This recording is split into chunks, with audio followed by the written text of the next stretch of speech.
Hey book buddies, and welcome back to another episode of Sarah's Reviewing Books.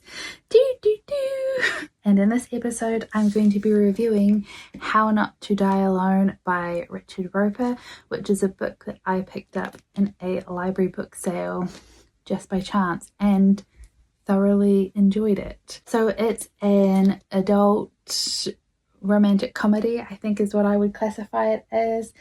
And it is a really great book and I absolutely inhaled it. I am kind of in like a romantic comedy phase at the moment, so like kind of all I want to read. This is a book that discusses our like innate fear of growing old and eventually dying alone, while also just kind of showing how often it actually does happen in society. It's a funny story, it's classically English, like it's an English sense of humour, and one of the characters actually comes from Northumberland, and that's kind of about where a lot of my family comes from, so I spent the entire time, every time she came up, reading her parts with a northeastern accent. It discusses grief and loss and family and friendship and growing older and kind of society's expectations of us. I really enjoyed it. I do highly suggest going and checking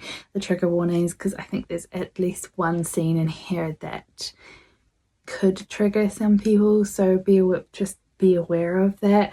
It definitely came about unexpectedly in a way to me. I do believe this is Richard Roeper's debut novel, and it was such a nice read and it was super easy to read. If you enjoy romantic comedies that are a little bit more mature and maybe don't necessarily look at the whole romance side as the kind of the core values of the book, then I suggest going and picking this up. It's really good, and I ended up rating it a 3 out of 5 stars. It's great. I definitely recommend reading it.